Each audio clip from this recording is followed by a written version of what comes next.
The Yankees were retired in order in the first. Alex Rodriguez leads it off in the second. Just 2 for 15 in the series. And he's struggled against C.J. Wilson.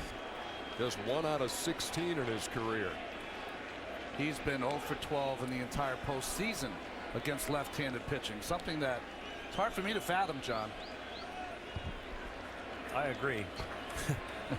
There doesn't seem any left-hander would have anything to get him out.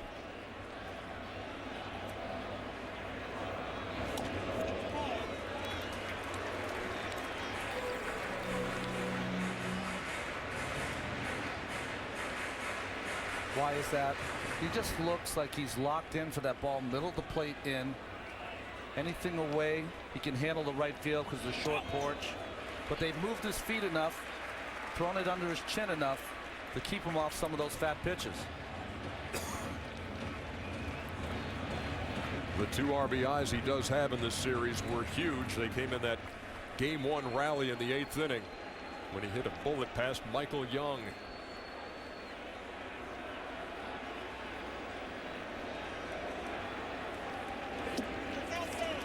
A 4-pitch walk to start the second. Well, here's the DH Marcus Thames. He, like a lot of the guys in that Yankee lineup, struggling at the plate. 2 out of 10. As I said earlier, Yankees coming into this game hitting under 200 for the series. You make a good point, Ernie. In postseasons past, you've been able to look at 1 or 2 of the Yankees that have not performed. Certainly not the case this postseason. Entire lineup epidemic. With the exception of Robinson Cano, he's been the constant through the first 2 series in the sweep of Minnesota and so far against Texas. And Lance Berkman's been pretty good, but he'll be batting right-handed, which has not been the favorite side this year. Wilson misses again. 2 balls and a strike.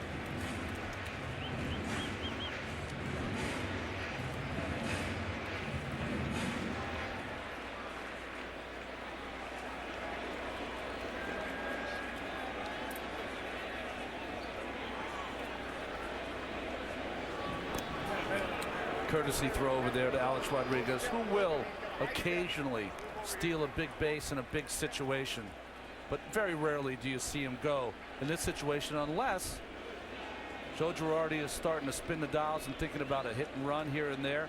With Thames, though, usually wouldn't want that. You want him to get a pitch to drive out of the ballpark.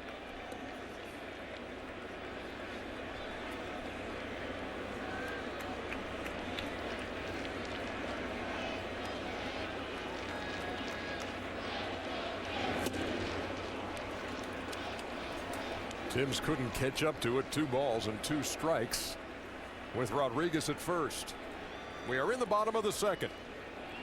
In Game 5 of the American League Championship Series, Rangers lead it 3-1. There goes Rodriguez. Ball is popped up. And there is the first out. Here's Berkman. John, one of the things you like to say about postseason baseball, and well, I guess it applies every time you take them out, you want to stay away from those crooked numbers on the board. The Yankees in this series only 1 multi-run inning. Everything else is just the single digit. And that's hard to believe coming into this. We saw this lineup over the course of the season just make people pay when runners got on base. They've had opportunities. This has not been a series that's indicative of the score ending up the way it did. It's a series that has been a missed opportunity. New York Yankees big hit at any point during the game. Yankees with 11 runs on 26 hits in the series. Texas 30 runs on 43 hits.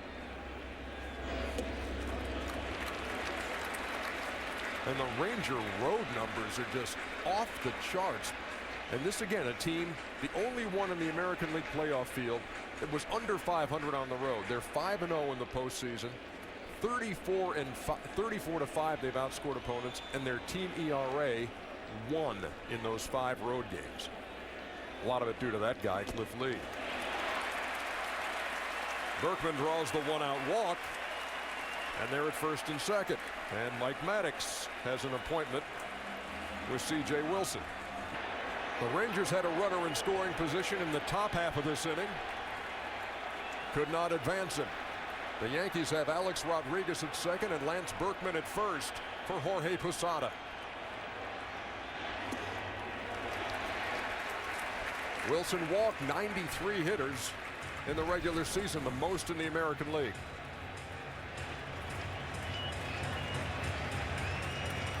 The Yankees just 3 for their last 33 with runners in scoring position.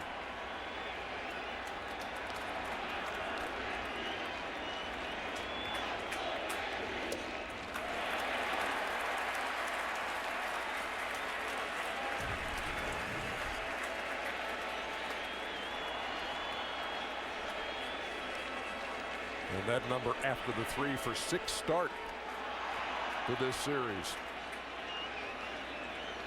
Interesting decision here for Posada. 6 in a row has been missed. You get this crowd electric if he finds a gap somewhere on this pitch.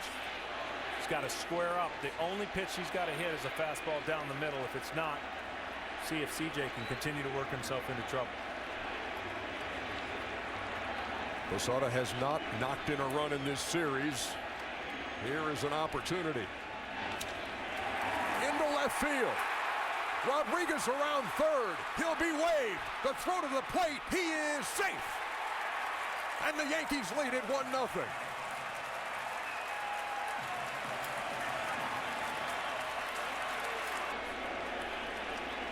Now runners at first and second with 1 out for Curtis Granderson.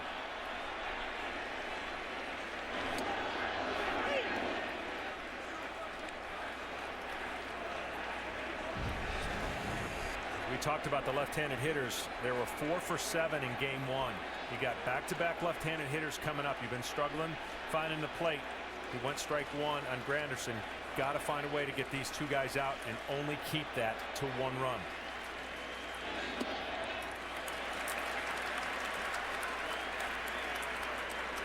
You know, Ron, sometimes even in the midst of a season, there's games where your fastball is not as electric. It looks like early on that the fastball's not getting there like it did in game 1. It's just kind of floating out of the zone. His slider curveball is going to be okay, but his fastball effectiveness needs to get a little better.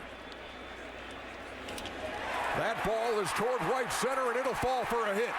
Francoeur fields. The throw will come to third as the run scores, and the ball gets away from Michael Young. The throw to the plate high, and Posada scores. It is 3-0 New York. Boy, C.J. Wilson had Jorge Posada out by 10 feet if he makes a good throw. But he airmailed it over the head of Trainer. And to your point, John, Mitch Moreland there to back it up. To keep Granderson at second. Here's Brett Gardner.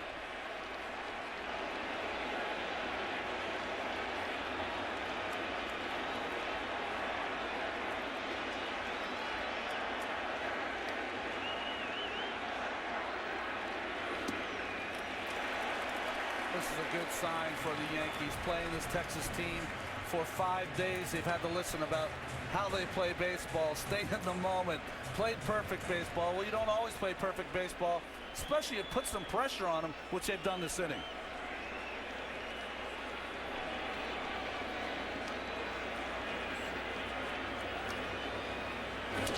Gardner ropes it foul.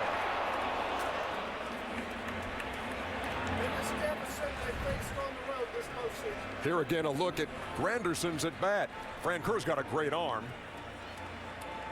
What Young has to realize, though, that ball's too far off the base. He's got to get in front and block it. And right there, you can see the way he threw it home. A lot of pitchers, like I've said, they can throw it 60 feet 6 inches. When it comes to an athletic throw, they cannot always make it, and it cost the Rangers a run. And like you said, watch Moreland coming from behind with the hustle to save another run. Well, the reason C.J. Wilson was in the position he is as a pitcher, you're trying to guess where the throw is going to be made. He's in between. And like I said, he could have gone home, so he was trying to guess, and he got caught in between. That's why he wasn't backing up third.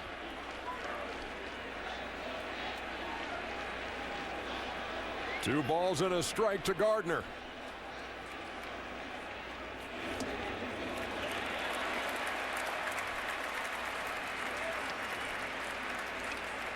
The fundamentals, John, you know them as well as I.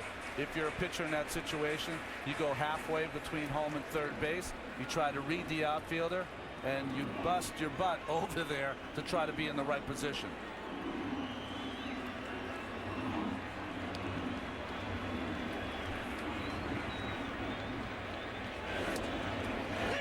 Caught the corner, and the count full.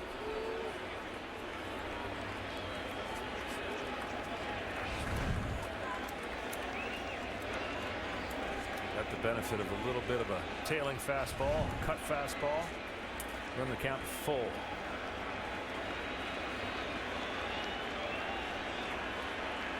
Yankees with their biggest lead of the series. 3 runs, threatening for more here in the second. And Wilson came back to get Gardner on the foul tip. 2 down. Have done something already that they haven't done in a while, and that's get big hits early when a couple walks have been on the base. We saw yesterday they walked the bases loaded in a game that was still within reach. Their second multi-run inning of the series, as Jeter grounds to short, and Andrews retires him for the second time today. But the Yankees jump out on top. Jorge Posada with his first RBI of this series. And the Yankees score 3 times.